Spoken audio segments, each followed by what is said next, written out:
Imagine a nurse so trusted, so seemingly ordinary, that he was allowed to care for the most vulnerable people in our society. Those who put their lives in the hands of medical professionals every single day. Nurses are often seen as the silent heroes of the hospital, working long hours, offering comfort, and providing care when it's needed most.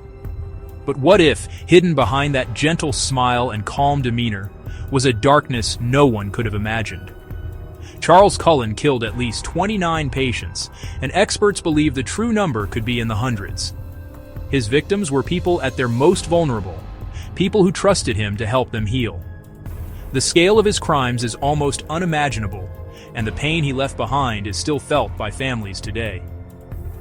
This is the chilling story of Charles Cullen, the so-called Angel of Death, and how he became one of America's most prolific and terrifying serial killers. His case would forever change the way hospitals and the public view those entrusted with our care.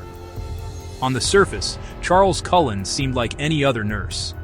He was quiet, diligent, and rarely drew attention to himself. Over the course of his career, he switched hospitals more than a dozen times, moving across New Jersey and Pennsylvania.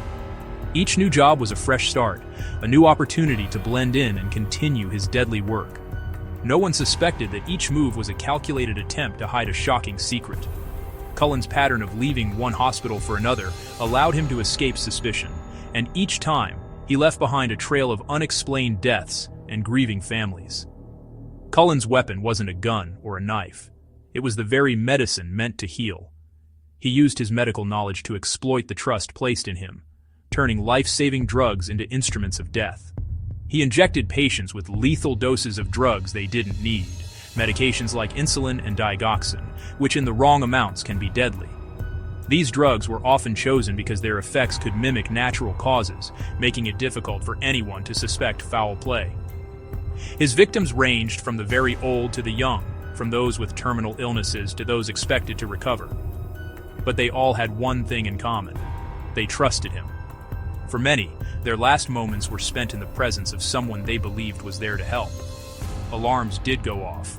There were whispers among staff, questions about why so many patients were dying unexpectedly, and why medications seemed to go missing. Hospital staff noticed mysterious deaths, missing medications, and strange lab results. Some nurses and doctors grew suspicious, but the evidence was always just out of reach. The hospital system, designed to protect patients, instead became a shield for Cullen. Each time suspicion grew, Cullen slipped away, protected by hospitals more concerned with avoiding lawsuits and bad press than with uncovering the truth. Administrators often quietly let him go, passing the problem to the next facility. For 16 years, Cullen played this deadly game, moving from hospital to hospital, leaving devastation in his wake. The system failed to connect the dots, and the body count continued to rise.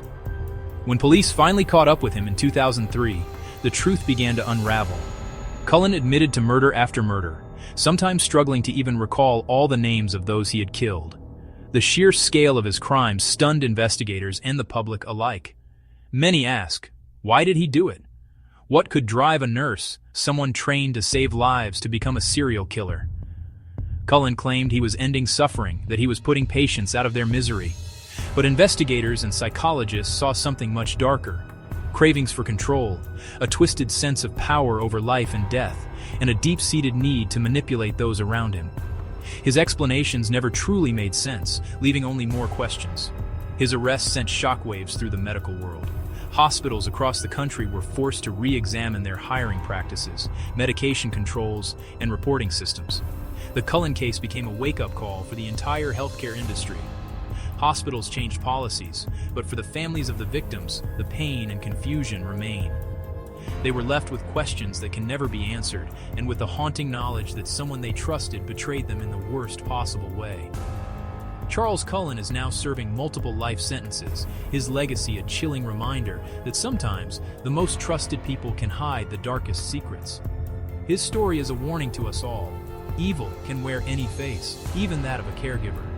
If true crime stories keep you up at night, hit subscribe for more chilling tales like this one. There are more stories out there, some solved, some still shrouded in mystery, waiting to be told.